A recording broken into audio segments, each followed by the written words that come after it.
అంటే దేవుడు మనకు తోడై ఉన్నాడంట, మనకేమీ తక్కువ కాదని ఆ తండ్రే మనకు స్వయంగా చెప్తున్నాడండి. దేవుడే మనకు తోడై ఉంటే మనకేమన్నా తక్కువ ఉంటుందా? ఏది తక్కువ కాదు. ఆయన్నే గనక మనం అంటే కలిగి ఉంటే మనకి ఏది తక్కువ కాదని చెప్తున్నాడు.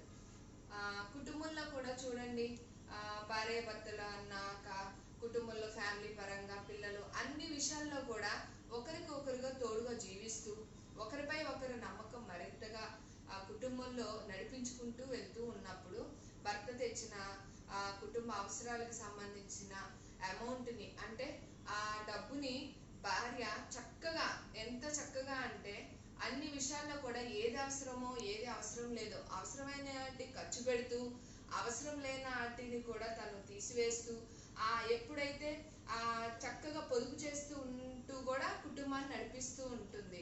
ఆ సమయాల్లోనే ఏదైతే అవసరం లేకోకుండా కొన్ని పొదుపు చేస్తూ ఉన్న మనీని కూడా కష్ట సమయంలో కూడా భర్తకి సహాయంగా అందిస్తుంది.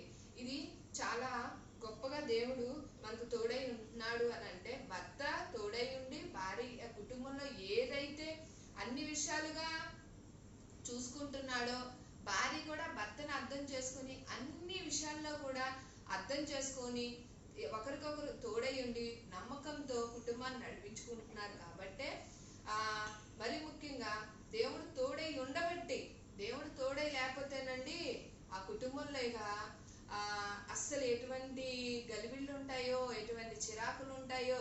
భర్త కష్టపడి రావటం, భార్య ఏమో ఇష్టం వచ్చినట్టు రావటమే వెళ్ళిపోద్ది మీదకి. ఏం తెచ్చావు, ఏం తీసుకొచ్చావు, చెప్పింది తెచ్చావా, పొద్దున్న చెప్పాగా తెచ్చావా, నువ్వు తేవలే, నువ్వు వింటేలే అని ఇదే గొడవలు. పిల్లలకి అది కావాలి, ఏం పట్టురాలా, పిల్లలకి ఇది కావాలి, ఏది తీసుకురాలా. ఎంతసేపు ఆ కుటుంబంలో ఒక రకమైన గలిబిడి గొడవలు అవుతూ ఉంటాయి చూసారా. అక్కడ దేవుడు తోడై ఉంటే ఎందుకు అవుతుంది చెప్పండి? దేవుడు కలిగి ఉంటే ఎందుకు అవుతుంది? దేవుడు మనకు తోడై ఉంటే మనకి ఏది తక్కువ కాదని. ఎందుకనంటే దేవుని నమ్మి ఆయన మనకు తోడుగా ఉంచుకున్నప్పుడు ఆ కుటుంబంలో ఎటువంటి గడిబిళ్ళు ఉండవు, ఎటువంటి గొడవలు ఉండవు, ఎటువంటి చిరాకు ఉండదు. భార్య కూడా ఎంతో కష్టపడి ఉంటుంది. ఇక వస్తారు, ఇక రావటంతోనే ఏంటి అది అక్కడుంది, ఇది అక్కడుంది, సర్దుకోలేవా, ఎప్పుడు ఇలాగే పడేస్తావా అంటారు. అరే, భార్య రోజు నీట్గా ఉంచుతుంది కదా, ఈ రోజే ఎందుకు అలాగా, పాపం బాగాలేదేమో, నీరసంగా ఉందేమో అని అర్థం చేసుకోరు. అంటే ఏంటి, దేవుడు ఆ రకంగా వాళ్ళని తోడుగా ఉంచుకోలేదు కాబట్టే, నమ్మలేదు కాబట్టే ఆ రకంగా ఒక రకమైన చిరాకు గల మనస్తత్వం కలిగి ఉంటారు. అందుకే దేవుడు స్వయాన ఈ వాగ్దానంతో నేను నీకు తోడై ఉన్నాను, నీకేమీ తక్కువ కాదు అని చక్కగా దేవుడు మనకు సహాయం చేస్తున్నాడండి. మన దేవుడే మనకు తోడై ఉండగా మనకు దిగులేంటి చెప్పండి. అందుకే ముందుగా మనం వాళ్ళేదో ఉన్నారు, వీళ్ళేదో ఉన్నారు, నాకేమీ తక్కువ కాదని అస్సలు మీరు ఎవరి మీద ఆధారపడద్దు.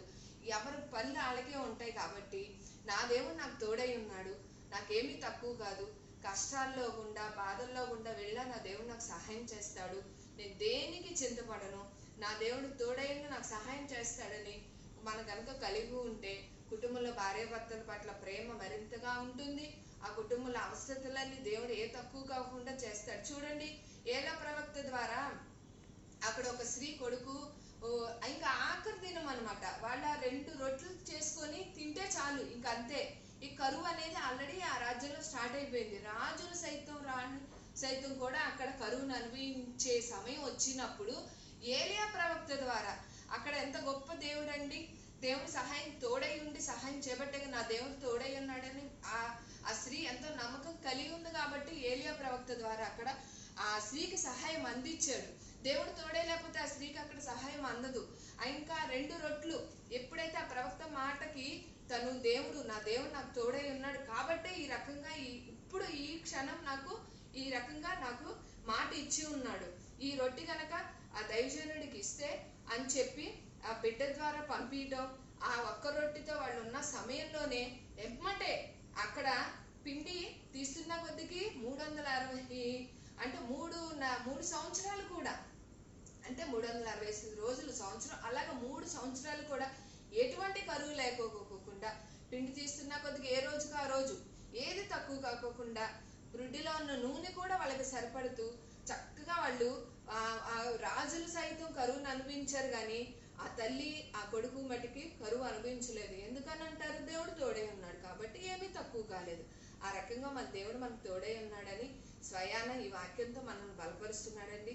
ప్రతి ఒక్కరు మనకు తోడు దేవుడే మనకు తోడై ఉండాలని కోరుకోవాలి. మనుషులు తోడు ఇవన్నీ అంటే మామూలుగా జీవితంలో కొన్ని మనుషులు కుటుంబంగా మనం తోడై ఉండి జీవిస్తూ ఉంటాం, కానీ దేవుని ముందుగా పెట్టుకొని దేవుడే మనకు తోడై ఉండాలి, దేవుడే మనకు సహాయం చేయాలని గనక మనం గనక నమ్మి ఈ వాక్యానుసారంగా గనక దేవుడు ఆ వాక్యం మీద ఆధారపడి జీవించినట్లయితే దేవుడు మనకి ఏది తక్కువ చేయడు, ఏమి మనకు కొదువై ఉండదని చెప్పి దేవుడు మాట్లాడుతున్నాడు. ఈ వాగ్దానం అందరి పట్ల సంపూర్ణంగా నెరవేర్చబడును గాక. ఆమేన్. God bless you.